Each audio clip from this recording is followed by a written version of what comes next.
এক ছাদ, এক বিছানা, একই সংসার। তবুও যেন কোথাও কিছু একটা মিসিং।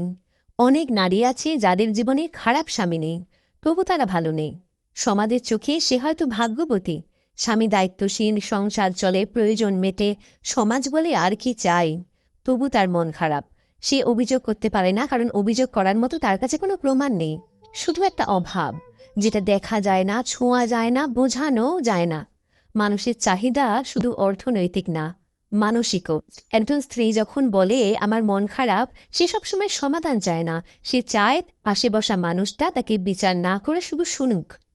দিনে একবার যদি তাকে কেউ জিজ্ঞাসা করত, খেয়েছো, ক্লান্ত লাগছে, আমি তো আছি, তাহলেই হয়তো এত শূন্যতা লাগতো না। যেসব সম্পর্কে মানসিক সাপোর্ট থাকে, সেখানে ঝগড়া থাকলেও সম্পর্ক টিকে যায়। আর যেখানে শুধু দায়িত্ব আছে কিন্তু অনুভূতির আদান প্রদান নেই, সেখানে দূরত্ব ধীরে ধীরে বাড়তেই থাকে।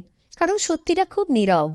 অভাব সবসময় জিনিসের হয় না, অনেক সময় অভাব হয় কাছের মানুষের।